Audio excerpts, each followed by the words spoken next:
Assalamualaikum warahmatullahi wabarakatuh. Perkenalkan, nama saya Betty Suryati, mahasiswa ahli jenjang 12 dari Stikes Kota Sukabumi.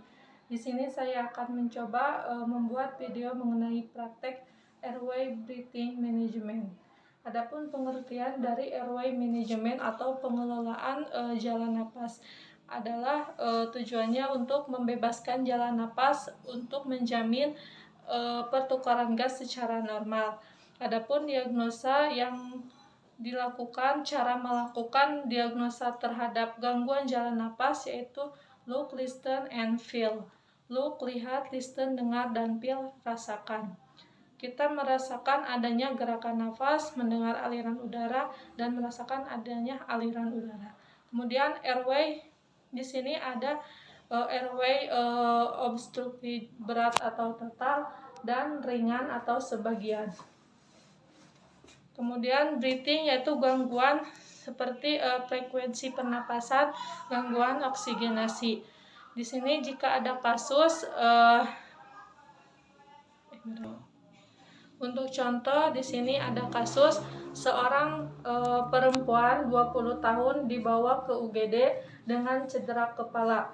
Pasien mengalami penurunan kesadaran, keluar darah dari hidung dan telinga, dan ada rakun es, mata panda, suara ngorok atau gargling, tekanan darahnya 70/50, nadinya cepat dan lemah 115 kali per menit, kemudian napasnya 31 kali per menit, akralnya dingin, suhunya 36,5,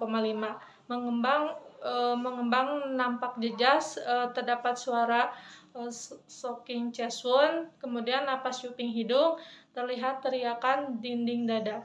Kemudian apa yang harus kita lakukan?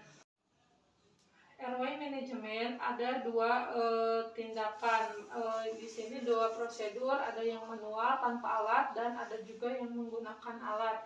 Untuk yang tidak menggunakan alat atau manual ada 3 cara, ada head tilt chin lift, ada chin lift, dan jaw thrust. Untuk head tilt chin lift dan chin lift itu tidak diindikasikan atau menjadi kontraindikasi pada pasien yang mengalami cedera kepala atau cedera servikal. Untuk yang jaw thrust itu yang paling aman. Untuk head tilt chin lift, contohnya caranya itu dengan menekan dahi dan mengangkat dahu seperti ini. Tempelkan pada dahi ditekan, kemudian dagu diangkat. Ini untuk membuka jalan napas supaya lidahnya tidak jatuh ke belakang. Untuk yang tidak sadar atau yang berbunyi snoring itu biasanya karena lidah jatuh ke belakang. Kemudian untuk yang chin lift hanya diangkat saja. Untuk yang memakai sarung tangan tebal bisa dimasukkan ke gigi si ibu jarinya. Kemudian untuk yang jaw thrust, ini di rahang.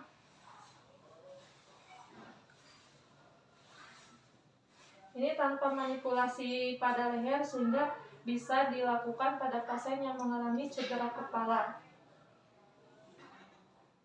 Ibu jari di atas tulang maksila, kemudian untuk jari yang lainnya di bawah rahang.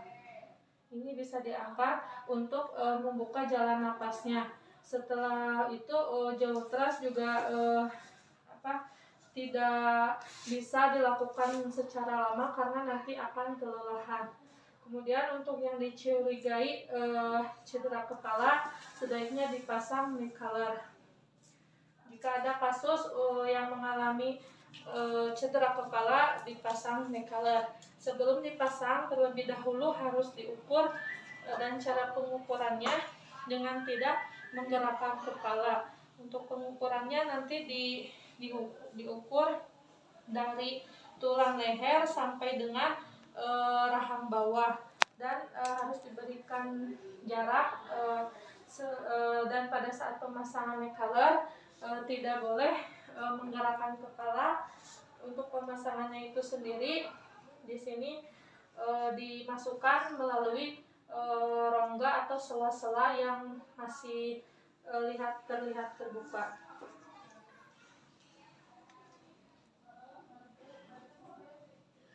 dimasukkan di sela-sela melalui sela-sela. Ini untuk menyangga pada pasien yang mengalami cedera kepala atau basis kranii, cedera servikal, dengan tanda-tanda ada rakut es, kemudian ada pengeluaran cairan atau darah dari kepala, dari telinga atau hidung. Nah, setelah itu baru dikedepankan.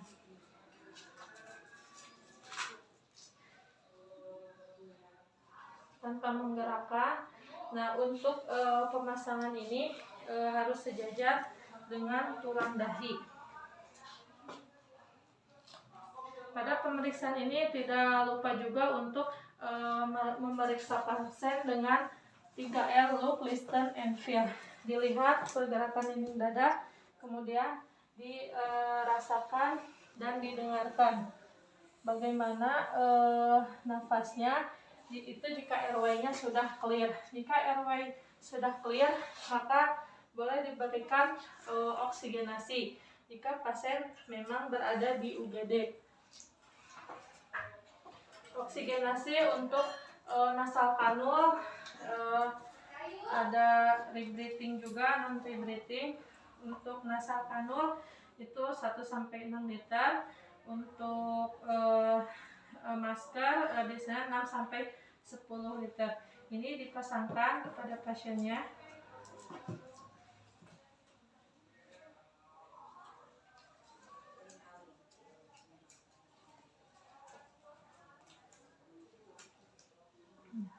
Jika pemasangan oksigenasi sudah dilakukan, maka tetap diobservasi karena pasien, apalagi kalau untuk yang tidak sadar, harus tetap diobservasi dari airway, breathing, sirkulasi, dan yang lainnya. Kemudian tadi untuk yang di rumah sakit, untuk pembebasan jalan napas ada juga yang menggunakan alat. Untuk yang menggunakan alat itu ada menggunakan orofaringeal, kemudian nasofaringeal, dan ET, yaitu endotracheal tube. Orofaringeal itu tidak bisa diberikan kepada pasien yang sadar, yang ada refleks muntah, dan untuk nasofaringeal bisa diberikan pada pasien yang mengalami penurunan kesadaran. Kemudian untuk yang lebih nanti pasiennya lebih berat lagi diberikan endotracheal tube atau ET. Mungkin sekian yang dapat saya praktekkan. Mohon maaf atas segala kekurangannya. Wassalamualaikum warahmatullahi wabarakatuh.